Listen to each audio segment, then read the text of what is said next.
Alors, je suis en train de faire en fait une librairie en C++ de manipulation de données et d'analyse statistique, et pourquoi pas d'ailleurs plus tard s'ajoutera du machine learning. Enfin bref. Bah, du coup, l'un des fondamentaux pour faire une librairie d'analyse de données, c'est quand même avoir le type data frame. Donc c'est super parce que quand on a un type data frame, on peut avoir un objet qui permet en fait de stocker des colonnes du coup d'un fichier qui représente des données de manière structurée comme un CSV par exemple. Mais du coup, ces colonnes-là vont avoir un type bien précis. On va pas non plus stocker tout en chaîne de caractères, ce serait un peu chiant à faire. Donc il faut vraiment une architecture, il faut des algorithmes en fait qui vont par exemple, alors je vais un petit peu vous spoiler le truc, mais qui vont faire une analyse sémantique sur chacune des colonnes avant de pouvoir les stocker appropriément. Je ne sais pas si c'est le mot qu'on emploie, mais de manière en tout cas de manière appropriée dans des vecteurs que l'objet C++ aura prévu à cet effet. Donc dans cette vidéo, je vais vraiment vous détailler l'architecture de mon implémentation de la data frame en C++, et je vais vous aussi montrer le tour d'horizon des fonctionnalités de cet objet-là. Allez, on va débuter. Alors avant ça, quand même un petit tour d'horizon sur les capacités que mon implémentation de la data frame en C++ est capable de faire. Donc déjà, premièrement, évidemment, le fait de lire un CSV avec un délimiteur de colonnes à choisir, c'est déjà quand même la base. Donc là, par exemple, on a un fichier CSV test underscore dataframe.csv avec des noms de colonnes en premier lieu, qu'on va aussi pouvoir choisir d'importer ou non en tant que nom de colonne dans l'objet qu'on aura créé type dataframe. Donc on y va tout de suite. Hop. Alors c'est dans le code, il n'y a rien de plus simple. Donc là par exemple, je vais zoomer déjà, et je vais créer deux objets dataframe, donc déjà objet 1 et objet 2, donc de manière basique comme on fait en C++. Et je vais donner du coup dans la fonction donc dataframe, donc là en l'occurrence objet 1.readf, le file name et le délimiteur. Il y a aussi deux autres arguments que j'ai pas mis ici parce que c'est dans le cas où vous auriez par exemple en fait une phrase qui contiendrait, donc une phrase dans une certaine cellule par exemple, qui contiendrait lui-même en fait le délimiteur de type colonne, et pour pas qu'en fait ça prenne en compte que ça soit une nouvelle colonne, il faudrait mettre des sortes de quotes, de quotes comme ça, comme on a l'habitude de faire. Bon bah super, qu'est-ce que je voulais dire, tac. Oui, bah on y va du coup, donc là ça va read évidemment le CSV en tant qu'objet manipulable du coup en C++ type dataframe, et là ça va le display. Donc attends, je vais juste déjà faire ces deux fonctions là pour vous montrer que ça se passe sans aucun accrochage. Donc je vais compiler ça, et je vais lancer ça. Donc comment ça se présente ? Bah là, on voit évidemment la data frame avec les colonnes évidemment en ordre. On voit au-dessus, tout au-dessus, le type de colonne que c'est. Donc on a évidemment pour les trois premières colonnes des entiers non signés, parce que en fait, via une analyse sémantique dont je vais parler tout à l'heure, qui fait partie de l'architecture de la data frame, en fait on va déterminer, algorithmiquement ça va être déterminé que les trois premières colonnes sont des entiers non signés, et donc ça va les stocker dans un type approprié, parce qu'on n'a pas détecté de moins par exemple au début d'un chiffre. Et on a vu aussi auparavant que c'était évidemment convertible en chiffres, parce qu'il faut savoir évidemment que en C++ ou dans pas mal de langages en fait, quand vous lisez un fichier, donc ligne par ligne, un fichier texte ligne par ligne, bah, c'est stocké déjà sous forme de string, de chaîne de vecteurs de caractères. Donc il va falloir faire une analyse sémantique ensuite pour les convertir dans un type approprié, si on peut les convertir. Ensuite, évidemment, à la quatrième colonne, il est déterminé que c'est juste en fait des chaînes de caractères, super. À la colonne 5, et bien évidemment, en fait là c'est juste un entier et non pas un entier non signé, parce que à la ligne numéro 4, du coup numéro 5 là, 0, 1, 2, 3, 4, on a vu qu'il y avait un moins, l'algorithme a déterminé, il a bien vu qu'il y avait un moins au début du nombre, donc c'est un entier simple, voilà, parce que évidemment il y a négatif et positif. Et dans la dernière colonne, c'est évidemment des chaînes de caractères, mais vu que c'est que des longueurs 1, de longueur 1, la cellule, et on peut le stocker en tant que caractère simple et non pas en tant que string, std string, qui est en fait une sorte de vecteur de caractère unitaire, tout simplement. Donc voilà, c'est pour vous montrer déjà qu'il y a une sorte d'analyse sémantique qui est faite auparavant, avant de stocker les colonnes dans un type approprié. Ok, et puis la fonction display, évidemment, va être très intéressante parce que déjà elle nous formate quand même bien notre data frame, hein, comme vous le voyez maintenant. Et puis il y aura des questions de voir par exemple pour chaque colonne la longueur maximale d'une cellule pour ensuite en fait mettre l'espace approprié qu'il y a entre deux types de colonnes. Ça aussi c'est un truc que je vais je vais sûrement en parler tout à l'heure. Je le fais un petit peu au fil de l'eau cette vidéo, mais bon. Ok. Et puis, qu'est-ce qu'il y a d'autre aussi? Alors, il y a plein de fonctionnalités. Bon, là, c'est bon, évidemment, le fait d'écrire dans un fichier notre data frame, c'est quand même aussi la base. Mais déjà, avant, oui, le fait de copier aussi une data frame, c'est la base. Donc là, j'écris deux objets type data frame, obj1 et obj2. Et là, j'ai mis une fonction void dans l'objet data frame. Donc là, si on veut copier par exemple une data frame, on va créer une data frame vierge. Donc en l'occurrence, objet 2 là est vierge. Il n'y a aucune donnée qui a été importée dans l'objet 2. Et on va, notamment avec cette fonction-là, donc objet2.idx dataframe, on va lui passer les lignes à prendre de la dataframe qu'on va copier, les colonnes à prendre de la dataframe qu'on va copier aussi, et évidemment on va lui passer du coup la dataframe qu'on va lui copier en tant que troisième argument. Et donc de ce point de vue là, si par exemple on veut prendre toutes les lignes, vous faites un vecteur type entier avec -1, juste un élément et ça va être -1. Et si par exemple vous voulez vraiment des colonnes spécifiques aussi, vous faites un autre vecteur type entier ou type même unsigned int, je crois c'est que je l'ai mis en unsigned int, c'est l'argument dans idx dataframe, et vous lui mettez les colonnes à copier. Évidemment vous pouvez copier les colonnes, pas forcément dans un ordre précis, puis vous pouvez aussi copier la même colonne plusieurs fois, il n'y a aucun problème là-dessus. Justement, on va le faire tout de suite. On compile ça, hop, sans optimisation. Alors qu'est-ce qui se passe là? Ah oui, donc calls n'est pas un entier non signé, c'est un entier. Ok, voilà. Et donc, ah oui, il faut aussi que je display évidemment obj2 pour voir la différence qu'il y a évidemment. Donc on recompile et on va runner le programme. Donc ça c'est la data frame de objet 1. Voilà, il faut que je m'accorde sur le mot à dire pour chaque objet. Et dans objet 2, donc dans la deuxième data frame, évidemment, qu'est-ce qu'on retrouve? Dans le vecteur, évidemment, des colonnes à copier, on avait la troisième, la 0, la 1, la 2 et la 3. Encore une fois, et la 3, donc ça fait 0, 1, 2, 3. Hein, on commence pas de 1, mais on commence de 0. Donc on a en premier la colonne str, là on a col 4, en fait, qui est maintenant col 1 du coup. Mais c'est pareil, là c'est les mêmes données, c'est A, B, B, etc. que vous voyez juste là. Ensuite, on a évidemment la colonne, j'avais dit 0, donc on a 1, 6, 1, 6 qu'on retrouve là. Ensuite, c'est la colonne 1, donc on a le 2, 7, 2, 7 qu'on retrouve juste là. Ensuite, c'était quoi? C'était la colonne 2, du coup, donc le 3, 8, pareil qu'on retrouve là. Et puis ensuite, on rebolote la colonne numéro 6, mais du coup, en index qui est numéro 7, hein, qui est celle-ci. Non, c'est encore non, c'est pas du tout. C'est encore la colonne string, justement, qui était juste là. Donc c'était la colonne numéro 5, si on part de l'index 0, quoi. Mais sinon, c'est la col 4 en tant que nom de colonne, tout simplement. Évidemment aussi, j'ai oublié d'en parler, mais quand vous lisez en fait un data frame, il y a aussi un argument qui est booléen qui se cache après le délimiteur de colonne que vous pouvez mettre à 0 si il n'y a pas de nom de colonne à importer, et à 1 si en fait vous voulez importer les noms de colonnes. Donc là, si je fais ça, évidemment, ça va être pareil que l'output précédent. Donc là, évidemment, il n'y a rien qui change parce que là, c'était déjà par défaut égal à 1. Donc ça, c'est pas mal, je pense. Et, voilà. Et puis, évidemment, le fait d'écrire une data frame dans un fichier, c'est aussi la base. Donc là, j'ai préparé un CSV, donc out.csv, que vous voyez juste là, qui est vide. Hein, si on peut aller dedans. Voilà, il est absolument vide. Donc bon, on va maintenant écrire dedans avec on va écrire par exemple les données de objet 2 dedans. Donc obj2. Donc cette fois-ci write f, on va préparer un string qui va être donc out file, et qui va être du coup en l'occurrence out.csv. Ok, super.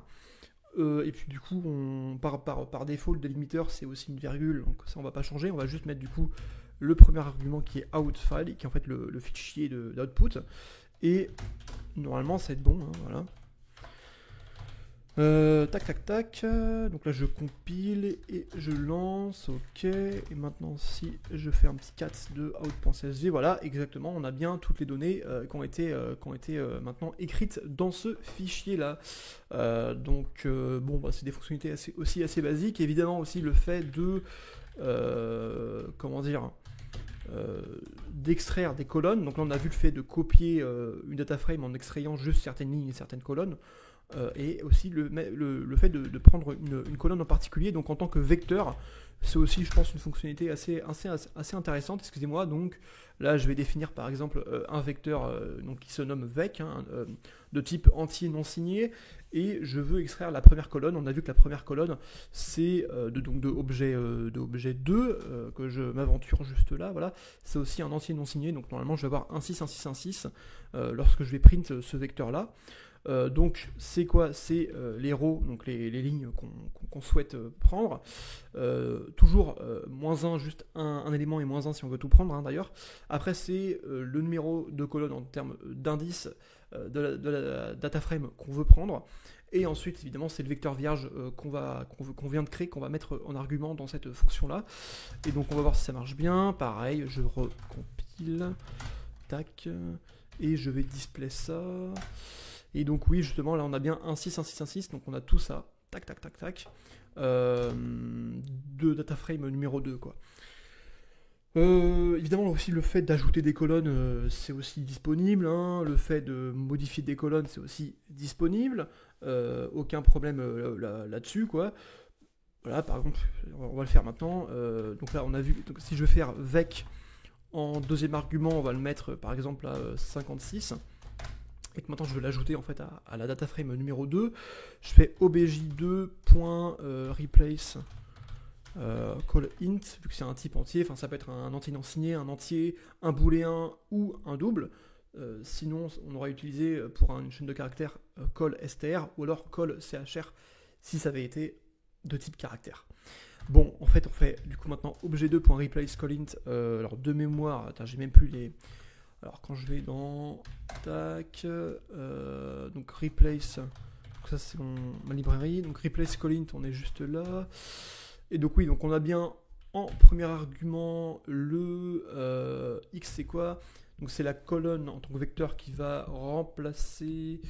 Ok, donc c'est la colonne qu'on met avant, et après c'est l'indice de la colonne de la data frame qu'on va remplacer. Ok.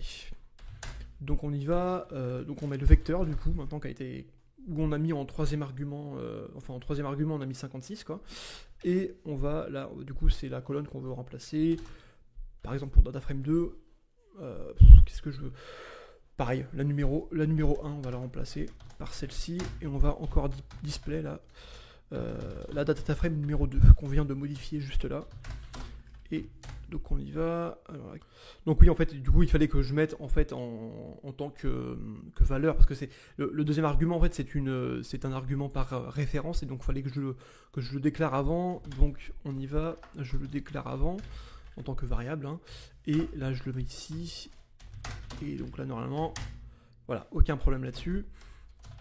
Et on y va, et donc là je les redisplay, et vous voyez que là on a bien 56 parce qu'on a remplacé la première colonne par le nouveau vecteur dont au troisième argument on a mis la valeur 56. Donc il y a pas mal de trucs comme ça, je vous laisserai voir un petit peu la documentation si vous le voulez bien sur donc le GitHub que je mettrai en lien de description, et puis maintenant on va parler de l'architecture de cette implémentation là. Alors, concernant du coup l'architecture de la data frame, on sait évidemment que lorsqu'on va lire un fichier, en fait les informations vont nous être transmises ligne par ligne, et aussi sous forme de chaîne de caractères. Donc il faudra déjà en fait commencer par stocker toutes les informations sous forme de vecteurs de type chaîne de caractères. Comment on va faire ça? On va déjà définir par exemple un vecteur de type chaîne de caractères de taille en fait de taille nulle, et après on va analyser tout simplement la première ligne du fichier pour en déduire analyser combien de fois j'ai un délimiteur de colonne pour après du coup évidemment construire le vecteur de type chaîne de caractères en pushback, donc en faisant une insertion tout simplement d'un vecteur de type chaîne de caractères à chaque fois que je rencontre un délimiteur de colonne.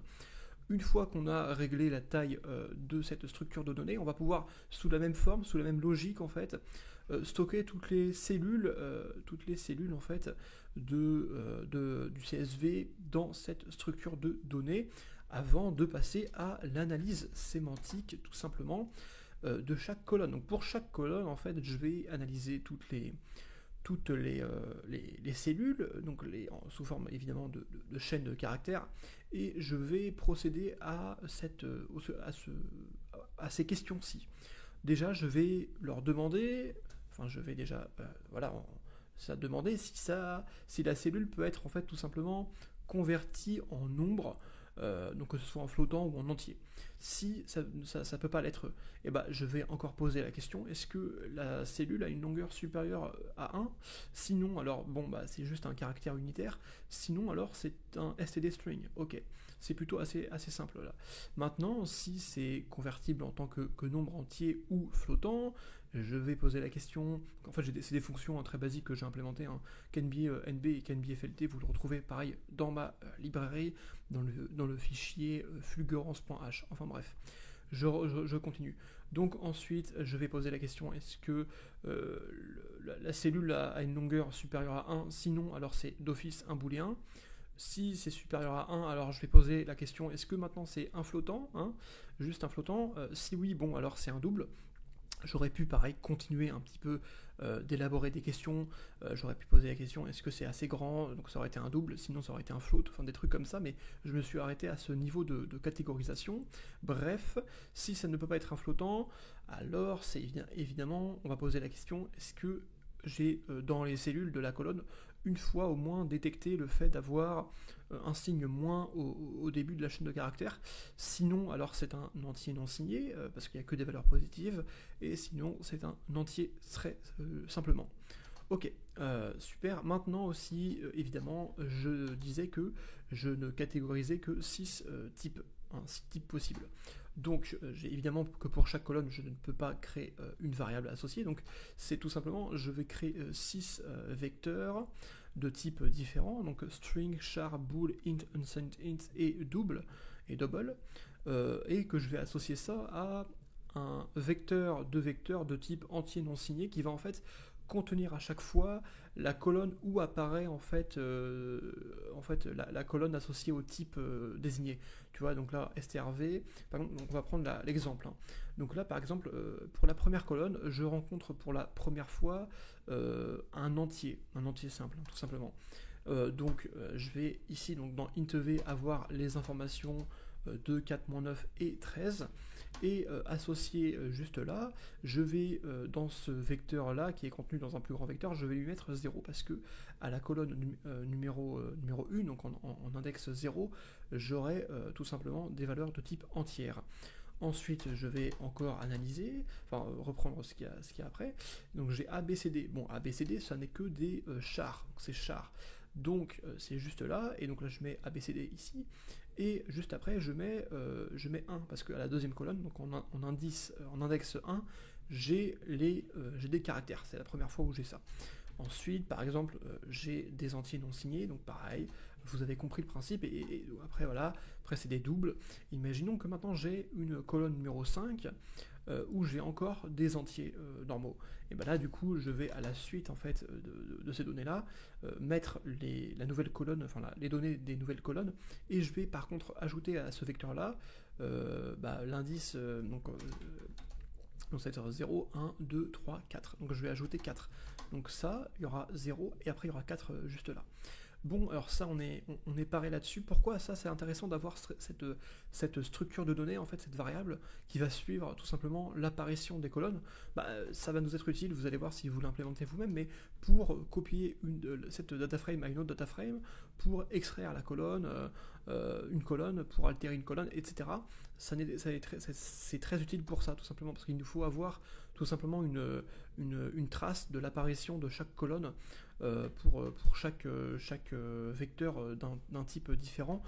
Par exemple, quand je veux, je sais pas, extraire une colonne, alors là il y a une petite erreur.